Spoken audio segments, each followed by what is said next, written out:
create a new project, new, and let's set these dimensions a little larger than the other projects we've been doing. Let's try to put everything into practice that we've been working with and learning so far. So 12 by 18, 3/4 inch thick. Let's turn our grid on, and let's go to the layout tools actually to snap, and let's change this grid interval to 1/4 inch. Make it a little bit tighter grid. We're going to toggle our snap to grid on and use our connected lines tool. Let's draw out a design here using that snap to grid. Move this to the center. Let's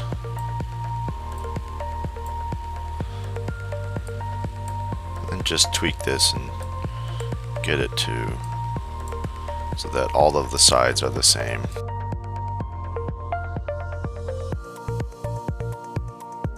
Let's go through and change all of these to arcs. Let's pull them inside this time.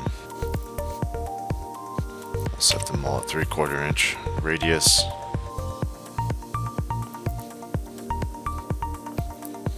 And let's follow this up.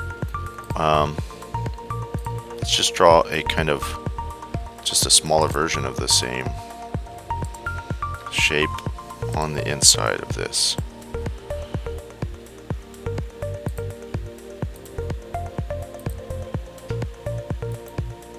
Make sure we close that. And let's try to make these arcs as well. These ones look like they're 1/2 inch.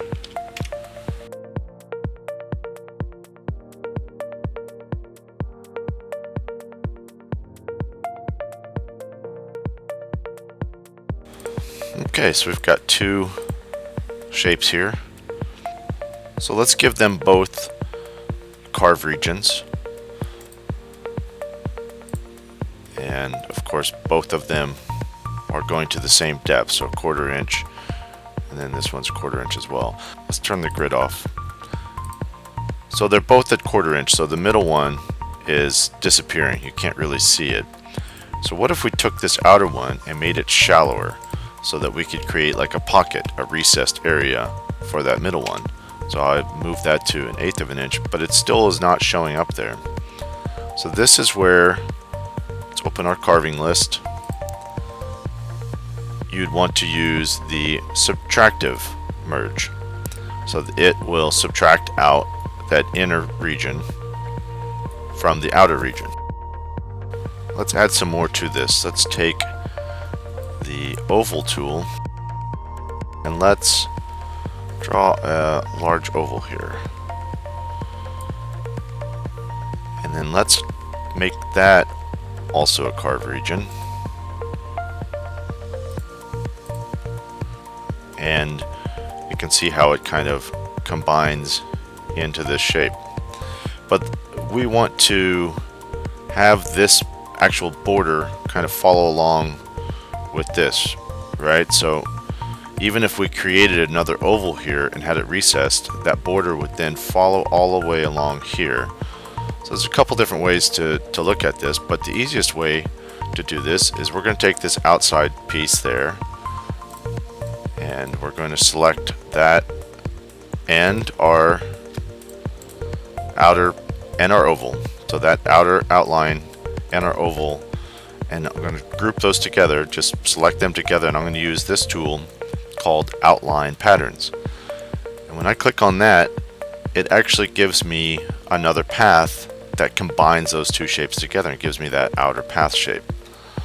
So now I could actually delete those two patterns and just have this outline, which then I can create a carve region and set it to my depth with my subtractive, and then I've got that pocket recessed. Let's go ahead and continue that border along up here too. So let's draw an oval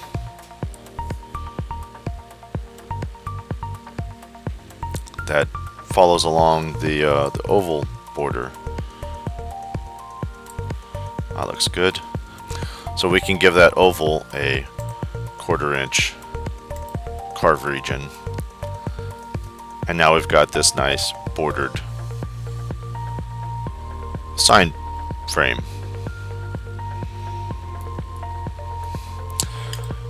We can go ahead and actually grab those two items and do an outline of them as well.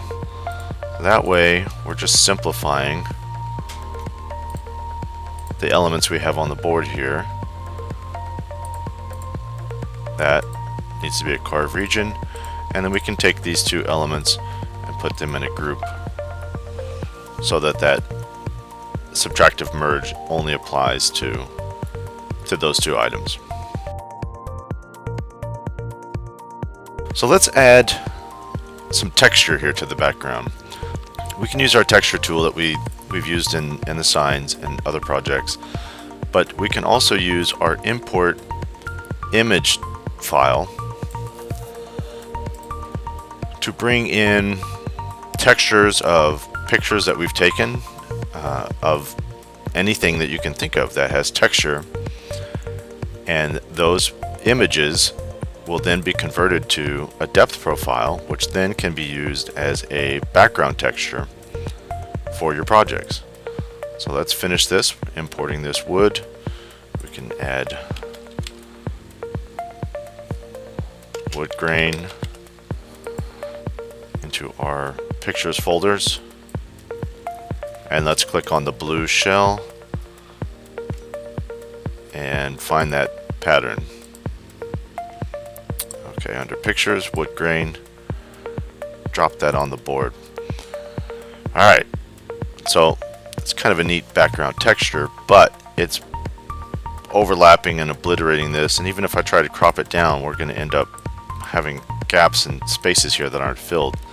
So we're going to use that tool that we used in one of the other tutorials, where I'm going to take this path here and that wood grain, I'm going to put them in a group together, and I'm going to take that wood grain, right click and clip carving inclusive, remember? And then it's going to include that within that shape. So now we've got a background that's set just within that defined border shape that I gave it. And we can shallow this up a little bit. Height wise, it is a pretty intense texture there, so we can drop it down to 50, and we'll tweak it more as we see what the design is looking like. Okay, let's start adding some patterns into this. I'm going to close my favorites, open my basic and animate objects here.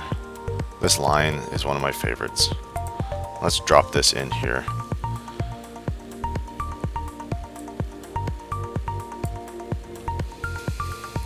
That's a pretty exciting looking lion pattern. It's probably could be enhanced a little bit. Let's punch it up to 999 to get the height up there to push all those details out. And then it's interfering with the background textures a lot too. So instead of it being at 0.25, maybe we can set it just right above that at maybe 0.22. So that way it's sitting on top of the texture. We could also take that background texture and drop that down to 0.35, along with that region too. That region will also need to be dropped down to 0.35. And that just gives us more depth to work with for our sign here. So we'll take that line, point at 0.3, and we're starting to get a lot more dynamics, especially when you get to doing larger pieces. And this is still 18 by 12 is still a pretty small project for what can be done on the CarveWright. And by the end of this project, we'll start exploring some large size possibilities. Okay, this is a good start. Let's add some text to this. I'm going to click on my F button to snap it back to the front. Click on the blue T and then click on the board here.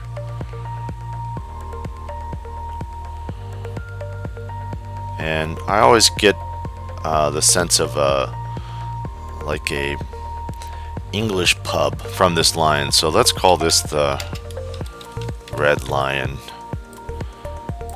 Pick a nice Baskerville.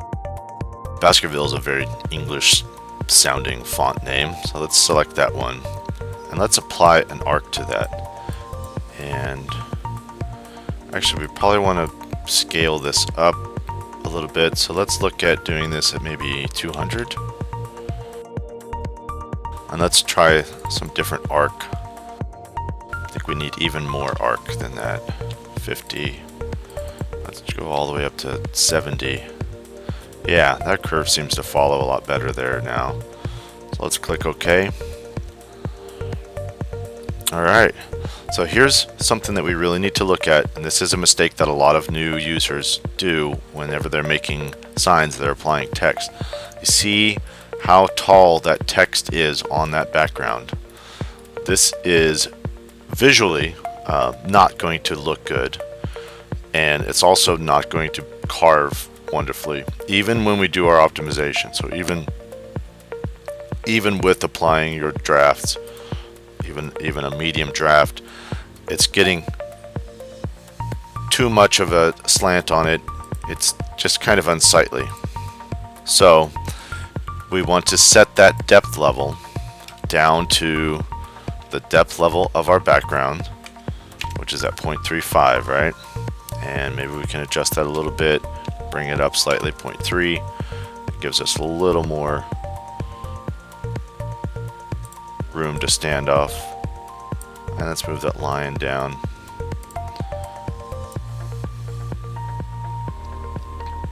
So lots of little adjustments here and there constantly. Alright, let's go ahead and call it the Red Lion Pub. Let's put pub down here.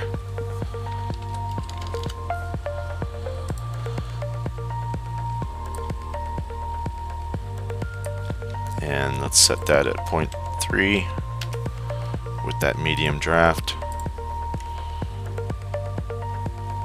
And those will carve nicely. Okay. Let's just play around here with a little bit. Let's see some different ideas. So let's see about just putting an oval here in the middle. And maybe we size this line down a little bit. And let's take that oval and let's use that surfacing functionality and let's go put a dome on that.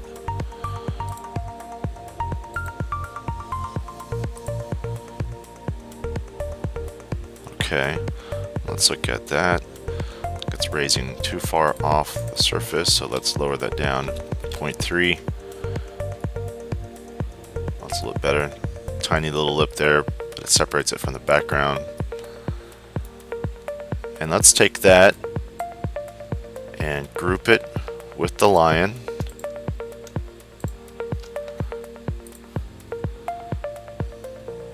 And let's do a additive merge. Now that worked pretty well. You do see that it pushed that dome back a little bit because I've got that line set at 999. So the height of that line is actually is pushing the dome back rather than it raising the line up. So I can reduce that height, but I kind of like the details of that height. So maybe we'll just diminish that a little bit. We'll go down to maybe 400. And then I can take that background and maybe put that background at 0.29. Maybe 2.8. And take that line and also put it at 2.8 so we get rid of this outline. Okay, that's looking more exciting. Let's go ahead and add some more patterns to this. So let's see what else might look good with this. We can go to some filigrees here and find some decorative pieces, maybe. How about this piece, this pattern? I'm going to move the depth down to 0.3.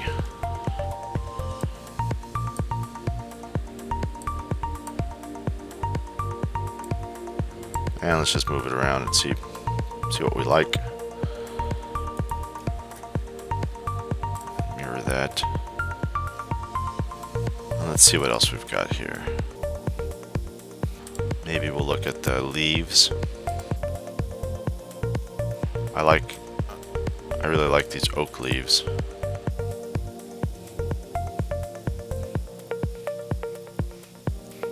And I like how, you know, you don't want these elements just coming out of nowhere, so you want to kind of nest them in with shape so that it gives an aesthetic kind of starting point. So let's mirror this one as well. Let's just step back and look at this for a little bit. Yeah, it's getting kind of fun.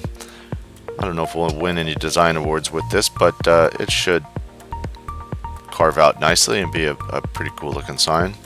Let's add a little bit more to this just for fun. Maybe we'll add we'll just add a region here.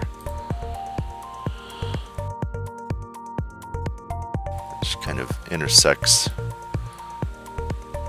this, and let's use our text tool again, and let's do something like an established date. It seems like a piece like this would have some kind of established date, probably in 1700 something.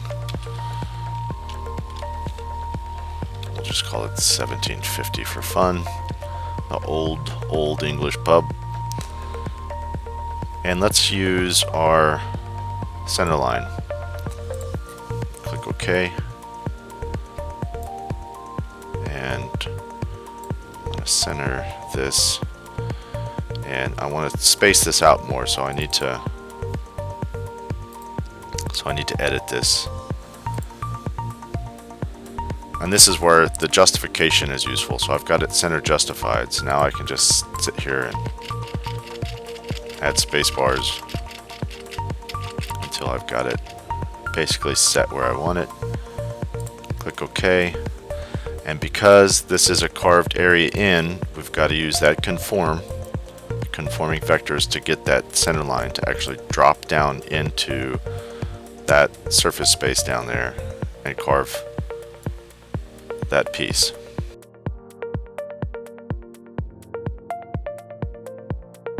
So, a pretty exciting sign. Let's do one more thing. We can select this outer outline and we can click on the cut path tool and make sure that we flip it to the outside of the line. And we can even hide that. We can change the bit. So I use the 1/8 inch bit for softer materials like pine and poplar. If I'm working in oak or harder materials, I will usually use the 3/16 inch bit.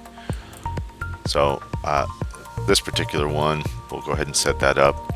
I usually just leave all my tabs as a default level. I've never actually changed these, so these are always adequate. But if you do find that you need more, you can make those adjustments.